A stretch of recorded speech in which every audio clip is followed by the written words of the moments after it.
Black folk, let me tell you something. Y'all got a way of effing up mainly because you all don't believe in yourselves.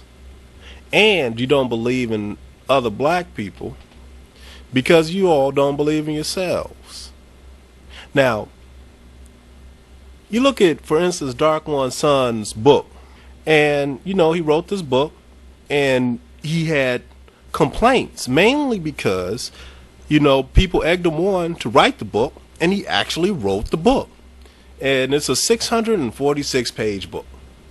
Now, half the people, well, actually 90% of the people did not purchase his book. And I'm going to say it's not DarkOneSun's fault that they didn't. It's the fact that black people, for whatever reason, don't like to read or don't like knowledge. Now, you also have another section of black people.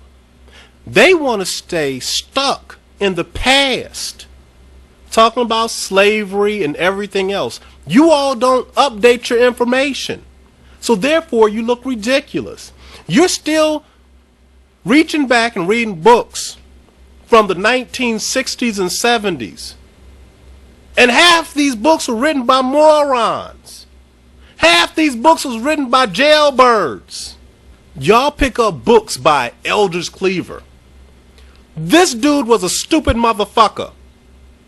I'll say it again. Eldridge Cleaver was a stupid motherfucker. He was a jailbird. He got out of prison and he wrote a book. He wrote a book in prison. It doesn't matter at what point in time he wrote this book. He was a prisoner.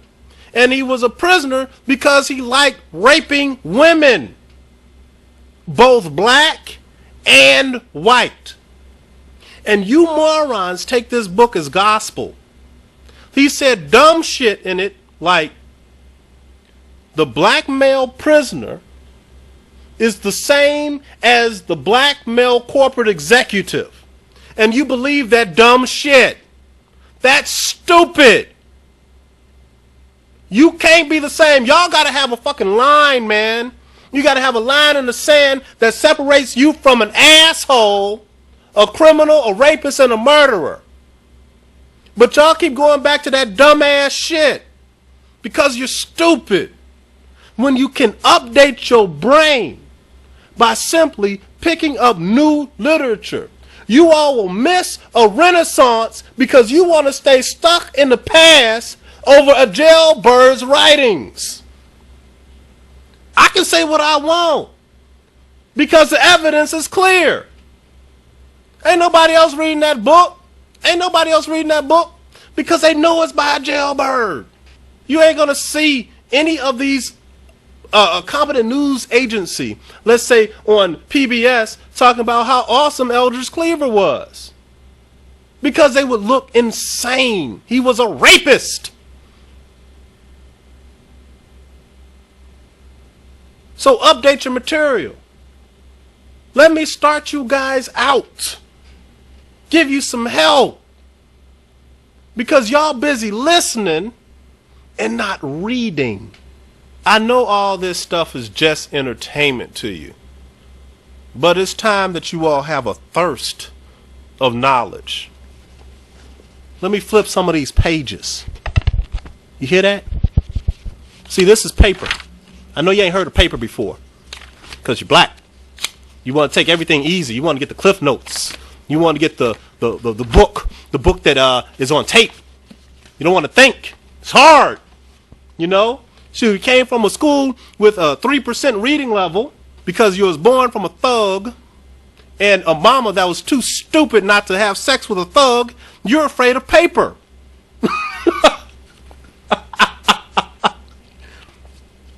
So let's look at it. Here we go. The Diary of DarkOneSun, Chapter 1, My Childhood. My childhood, in all honesty, was nowhere near the norm for most people. My mom and dad married when they were 18 years old in the 70s. They were just finishing high school when they decided to marry. However, most people married young then.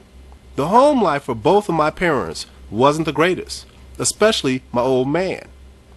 My mother never told me much about my dad, and my dad never talks much about his past. I guess some things are better left unsaid.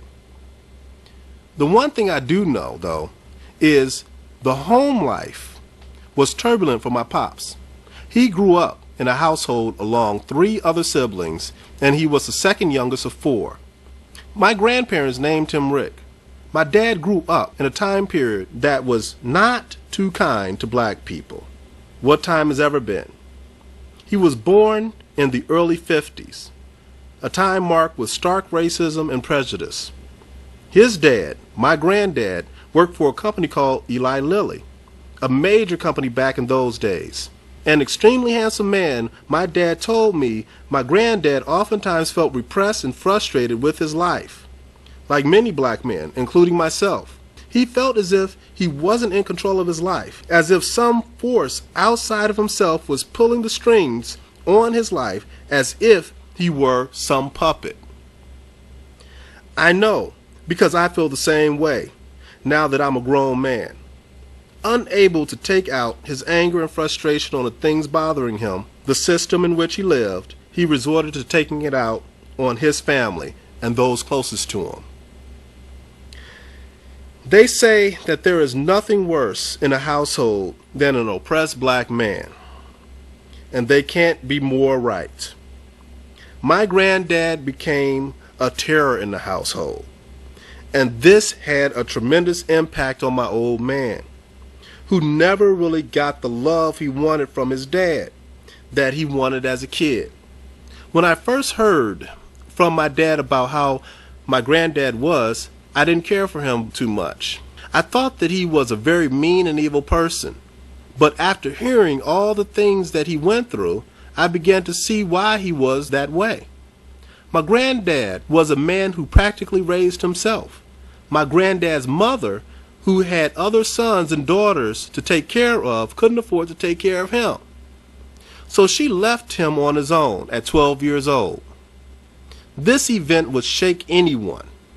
My granddad did find a way to take care of himself in spite of this fact, and proved to be successful at raising himself into adulthood. However, it wasn't without its psychological trauma. My dad would tell me that my granddad would cry sometimes because his mother left him on his own to fend for himself. My granddad also married young as well, at 18 to be certain. He married a woman by the name of Lori, my late grandmother. Between the two, they had 2 sons and 2 daughters, and needless to say, the home life wasn't the best for any of the kids. Fights constantly broke out between my grandparents, mostly because my granddad felt disrespected by my grandmother, and the kids would have to pull him off my grandmother when they got into it. This proved to be a common theme at home, so much that when many of them got the chance to leave, they did. This common occurrence had an effect on the way that my dad handled his household as well. When my dad was in high school, he met a girl by the name of Cheryl. They lived in different cities, but they liked each other so much that my dad would go from Radford, Virginia to visit her while she lived in Blacksburg, Virginia. They became very close, and my mom knew my dad when he had so much life in him. She said my dad reminded her of me and my brother when he was younger. It seems like this happens to a lot of black men. They come into the world full of life and they wind up leaving tired, and in many cases before their time. You always seem to think that you will be the one that is different, but in many cases it proves not to be the case. My old man had high hopes for himself. Extremely good at football, he hoped at playing for the Oakland Raiders. Slim, trim, and handsome, he could have been a model. He just wanted to be a star. So he and my mother, who was pregnant with my older brother at the time, packed up and made the move to Oakland, California. It was the year 1974, and black people had high hopes for the country. Many felt like they were making some progress in America, and many blacks proved to be optimistic about the future of the country. Also at this time, Oakland was a place for black people. Businesses everywhere, black businesses, from what I hear, and soul power was in. Blacks were going natural, male and female. It was a time of vision for this city. and my mother and father came to Oakland right at this time. Needless to say, they both fell in love with Oakland on sight. At that time, the long cars and pimp phase was the thing going in Oakland. Everybody was in love with Superfly at that time, and my dad followed suit. Oftentimes, black men would buy long cars and profile for the ladies. My mother said that my dad never wanted to leave Oakland. However, tragedy struck that proved to make my father's desire a passing dream. In the year 1975, my older brother Rick Jr. was born. Now my old man had a full-fledged family, and the pressures of this fact were starting to wear on him. A very prideful man, my old man hated to take what he thought were jobs that were beneath him. He was a man full of dreams. In fact, it got to the point that he wanted to do so many things that his ability to focus on one course of action at a time proved to be an impossible feat. A lot of black men have this problem, myself included. I call it star syndrome. It seems like because black men are made to feel so worthless in everyday life, they yearn to be a star to earn respect. Look at the athletes, the movie stars. The average black man yearns to be treated that way. Hence, the reason for many blacks, males, and females going into the entertainment fields. My dad wanted these very same things. He wanted a career that would bring him respect and glory that he thought he was worth having. Although I never say never, ever stop dreaming, in my opinion, you should always have a backup plan just in case your main aspiration doesn't happen for some reason. Shoot for the stars and land on the moon, is what I always say. The problem with my old man was, however, he shot for the stars but never anticipated landing somewhere other than the stars. Therefore, he would refuse to do little things in lieu of his big dream. This began to hurt him financially. And when you are a man with a wife and a baby boy, you don't have much time to be picky about how to bring home the bacon. His financial frustrations and inability to figure out how to reach his dreams led to frustration and resentment, which subsequently affected his family life. Feeling like the walls were closing in on him, my old man decided to join the Navy to ease some of his financial burden. However, what he wound up finding there was a shitload of racism, and himself being pitted in a never-ending struggle of black versus white. My mother said that my old man never proved to be quite the same after coming out of the Navy. His idealistic view about the world started to falter, and he wound up getting angry by all the ugly that he saw in it. This is the same problem that I have as well. My old man felt like he was in the world all by himself, a man who believed in justice and the golden rule. My old man found that he could not trust anyone, black or white. It seemed like everyone was out for themselves, and my dad was unable to make any true friends that would stick with him through thick and thin. Depressed and angry with the way his life was going, my dad started to take it out on his family. Thus, the cycle continued. Like father, like son. In 1977, my old man's dad died from a heart attack. He was only 42 years old when he passed away. Extremely upset with what happened, my dad and mom packed up all their belongings and left California. This would be basically the last my dad would see California for several years. They returned back to Radford, Virginia, which is where my dad lived in his youth. The fact that my father's own father passed away has bothered him all his life. My old man never felt close to his dad, and it hurt him deeply. After coming back to Radford, my mom and dad, actually my dad only, decided to settle down there. In this same year, they had another son. His name was Marcus. Now, this other son that they had was me. My mom said that I wasn't particularly planned. However, they loved me nonetheless. So now the family of 3 turned into a family of 4. The pressures really started to mount on my dad now. Unemployed with a family, my father started to sink further and further into depression. At the time, my mother's meager income proved to be the only thing putting food on the table. I always looked up to my mother for the fact that she has been through much hell herself. However, she never once downed black men as a result of the hell she has been through with them. Actually, I want y'all to hear this again. However, she never once downed black men as a result of the hell she has been through with them. Although my dad's home life was certainly nothing to brag about, my mom's home life wasn't the greatest either. Born in 1954, my mom was born in the same year my dad was born, just a few months later. She was a country girl, a very pretty lady who was admired by a lot of men. When she started school, things still segregated, and according to my mother, she actually liked going to all black schools. She also went to school during desegregation as well. She said there was race fights all the time when she was growing up. The home life for my mother wasn't the best either. Although not as tumultuous as my old man's, my mother's mother, my maternal grandmother, had to be taken away due to a nervous breakdown when my mother was only 15 years old. My mother loved her mom like my dad loved his dad. She was very close to my grandmother. And when she passed away, my mom had to become the woman of the house.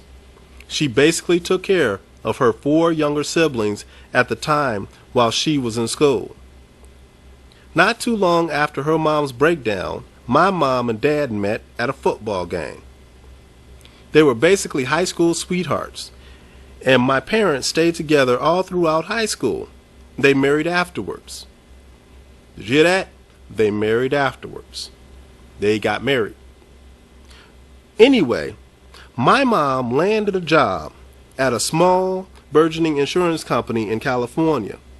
Through this job, she will have somewhere to work back home, due to the fact that it had a branch back in Radford as well.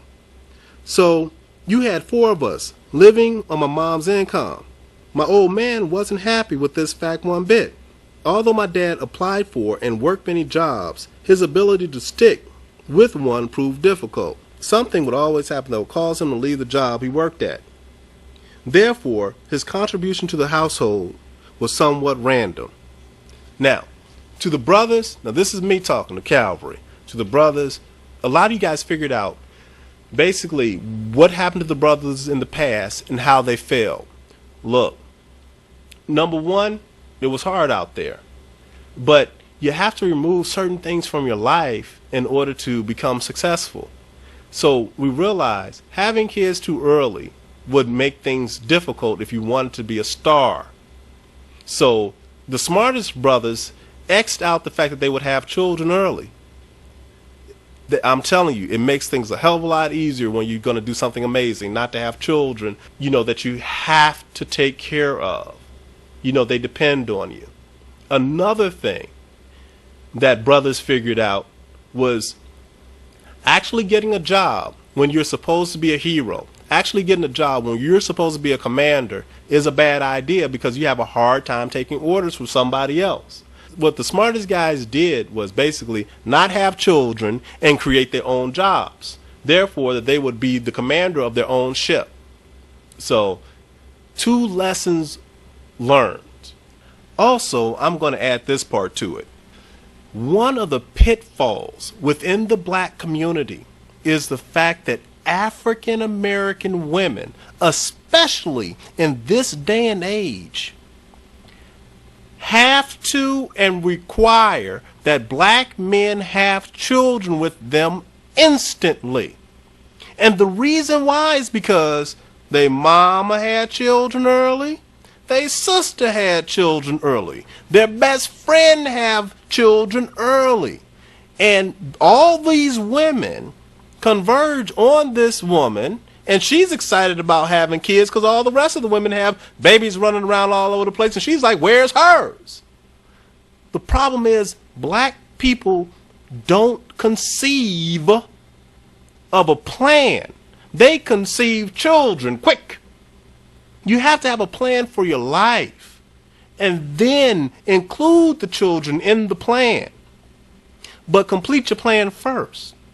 But because the African American woman allows pressures from other African American women and the fact that she just has to have a children come out of her, uterus, well, she kind of has a tendency to slow down the economics of the black community that can and will be created by African American men. That's one, and this is hard for y'all to take, so sit down and take it. That's one of the benefits of dating and marrying a woman outside of the black community, is because they are brought up already understanding this method of how to be a perfect American. So let's go on. Something would always happen that will cause him to leave his job that he worked at. Therefore, his contribution to the household was somewhat random. My dad's pride was hurt.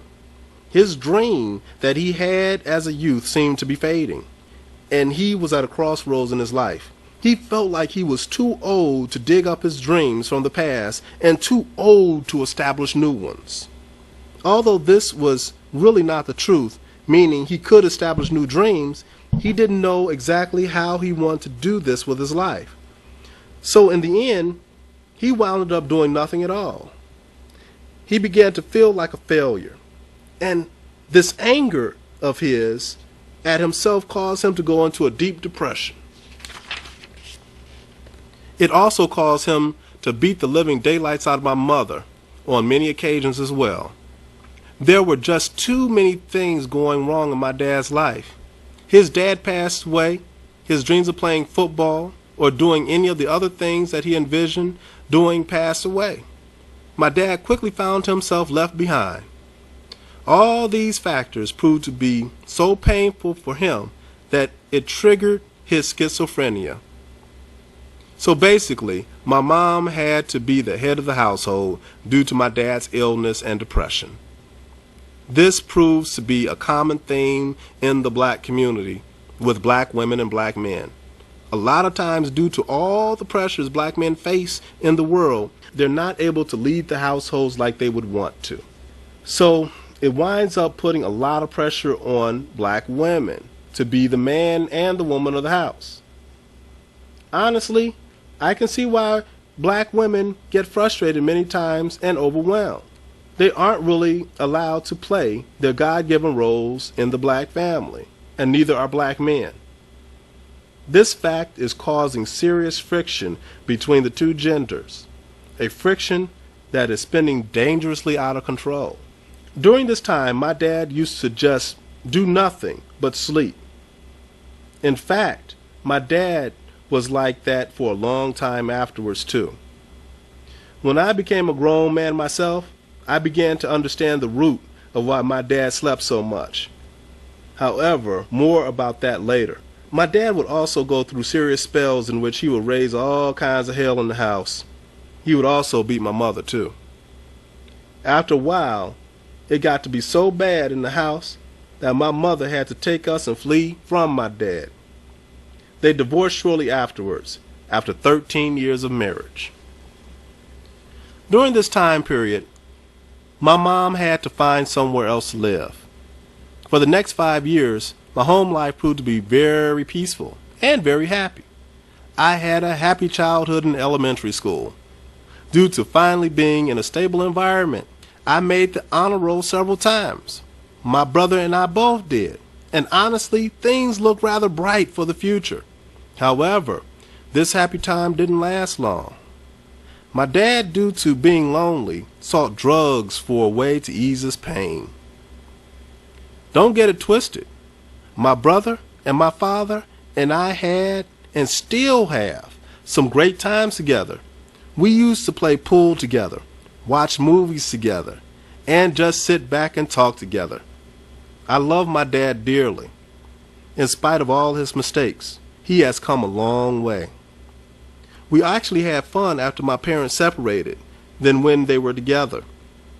The problems would ensue when after the summertime and the weekends were over, we would have to leave and go back home to my mother's house. My dad was lonely. His friends proved to be few in number, and he was in the house all by himself all day long. His illness kept him from working, so he was living solely off his disability due to being a war veteran. His circumstances proved to be more than what he could handle, and his resistance was low. So when a guy he met proposed the idea of drugs to him, he decided to give it a try. His reasons for doing it proved to be more along the lines of meeting his new friends than the addicting qualities of drugs itself. The problem was that after a while, my dad found himself in over his head. He quickly began to find himself getting immersed deeper and deeper into the drug world. Due to this fact, my brother and I had to see things that no young person should have to see at that young of an age. A couple of years after my dad started his drug habit, my mom, who had been yearning for some companionship, got back into the dating scene. She missed the companionship that her and my dad had when they were younger. Her dating proved to be cool for a while. Hell, I actually really grew to like some of her boyfriends. Some took us swimming, fishing, and other types of things. Many of them were nice guys. However, something would always come up, and that would be the end of the relationship. But there was one man she came across that neither me nor my brother would ever forget. His name was Carl. A very good-looking man. Tall man. My mother fell for him due to this fact, without realizing the kind of man he truly was. The first few months that they were together was actually very fun. My brother and I met his family, and we honestly loved his family. I met his siblings, his nephews, his nieces, his sons, and we grew very fond of them. We became really close to one of his sons and one of his nephews. His son was named Donald. His nephew's name was Trevor. Donald and Trevor and my brother and I became very tight. We hung out together everywhere. We went bike riding. We went on trips. We would all go over each other's houses and watch rap videos, spend nights over each other's houses. All had radio controlled cars and we would play with all the time, and so on and so on. During that time in a black man's life, race has little to no consequence. We used to hang out with white guys and it was no big deal. However, when you grow up into your skin, all that changes. But I will get into that later on in this book. By this time, I had long put away the abusive relationship that my parents had in their younger years. However, that was about to change. With that, I would wind up growing up well before my years. This change started one day when it was just me and my cousin, or step-cousin, Trevor, were in the house watching a movie on the VCR. I went upstairs to play my Sega Master System, which was the bomb back in that day, and was playing a little Alex Kidd in Wonderland when I heard a scream from my mother's bedroom. I became quite startled. I didn't know what the hell was going on. That was the first time this happened since my mom was with my dad. I was ready to eat some hot dogs and watch some movies when all of a sudden my appetite disappeared. Next thing I knew, they were outside behind the duplex where we live when I see my mother come inside from the back door. Carl, or Big C, is actually what we called him, sped off in a 1984 Toyota Supra in the dark of the night down a gravel alley between the duplex. My mom came in from outside with water or tears all over her face. I didn't even have to ask what happened. I already knew. Big C had hit my mother, and when I realized this, I cried so hard that my mom couldn't stop me from crying. I was thinking to myself, here we go again, and I was right.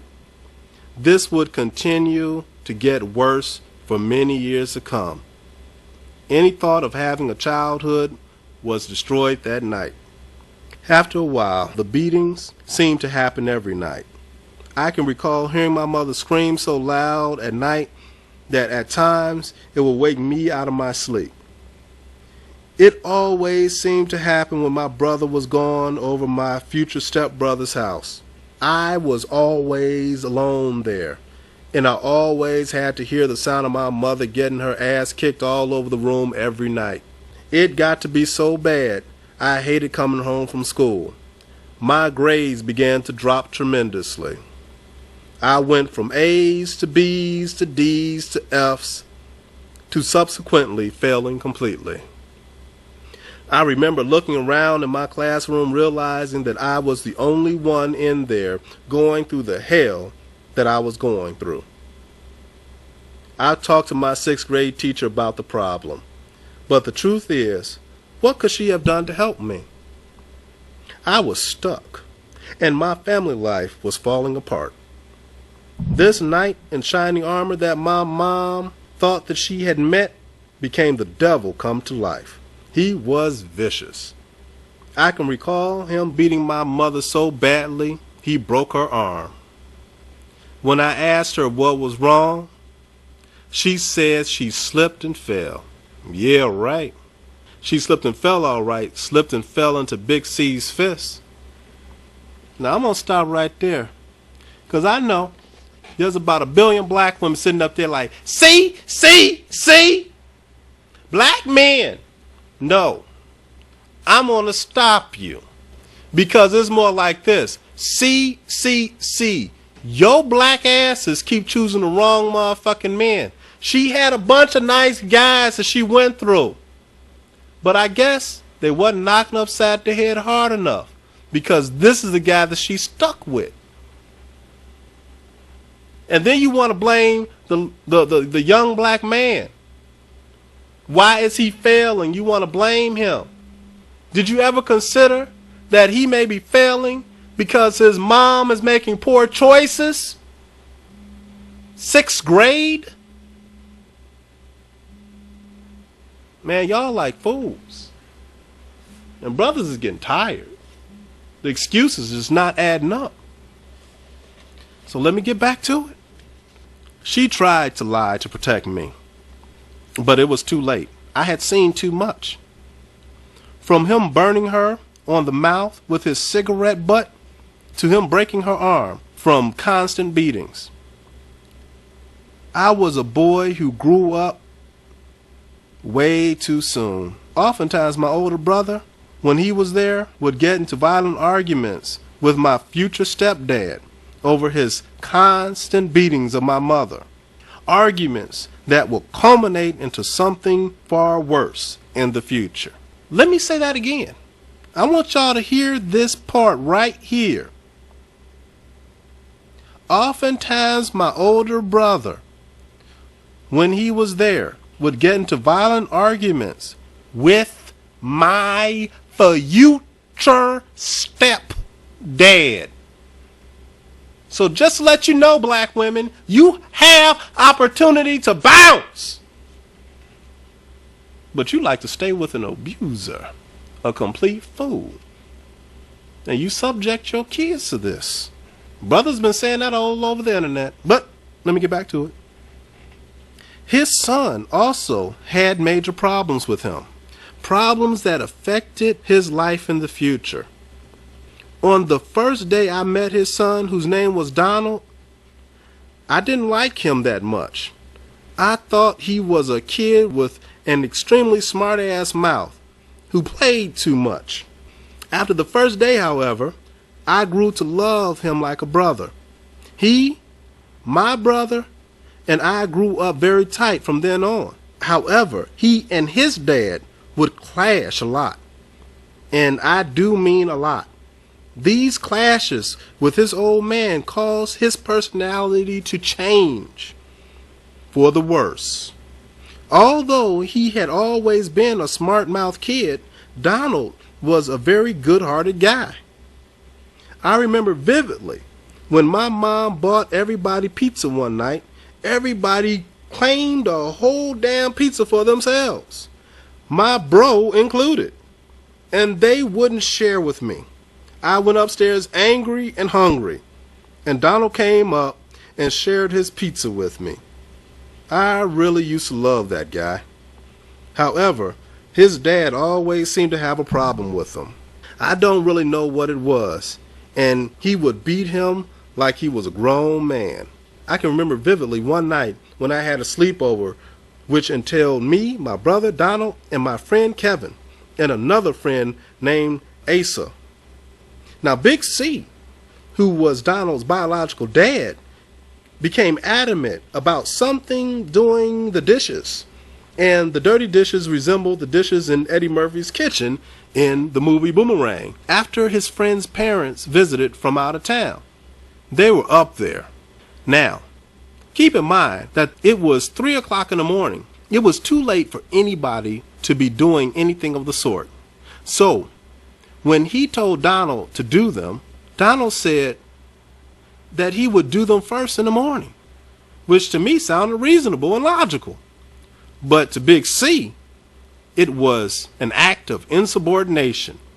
He told his son to do them right at that time and not a minute after. And his son angrily replied, "It's too late, and I will do them in the morning when I get up." But Big C's anger welled up so much that he pushed his son's head into the wall and held his son by the throat. Now keep in mind, Big C was no small man. He was over 200 pounds and about 6'3" in height. His son at the time was only 13 years old. In a gut reaction, his son grabbed his throat, at which time Big C punched his son in the face harder than a motherfucker, and then sent him upstairs. My heart was beating. I was scared for Donald, man. Donald took the blow in his face and did what his father told him. They both went upstairs, and Big C closed the door, and Big C proceeded to beat the crap out of his son. I don't mean with a belt either. I mean with his fists. He was stealing on his son like Iron Mike stole on Francois Botha in Durban, South Africa. After Big C gave his son, dare I say, more than a beating, his son proceeded to come out of the room, face reddened and swollen, and in pain. He didn't say a word. He just went right to sleep. I cried in my pillow that night. I felt sorry for my stepbrother. Events like this turned him into someone I couldn't even tolerate living with anymore. The truth was, all our lives proved to be hard because of this one man. Sadly, my stepbrother became the very thing that he hated. He became just like his dad.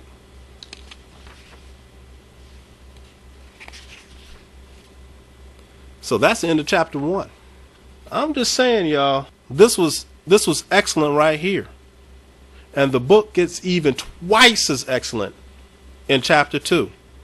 Y'all gonna have a bunch of different feelings and emotions, especially going into DarkOneSun's teenage years. That's chapter 2. And you're gonna get a lot of resolutions. So look, when these brothers is coming out with these books, these masterpieces, you best pick them up, because you're going to get a lot of answers within your own life. Ain't no point in sitting up here hating folks because they take the time out to do something special. There's, just because you ain't doing something special doesn't mean that you got to hate. Something special would be supporting, would be dropping the couple of dollars to go ahead and make magic happen. Now that's something special. Hate ain't nothing special. Y'all sit up here and y'all hate on brothers, but you'll go spend $20, $40, $50 on some BS, and that money will never be seen by the black community as a whole.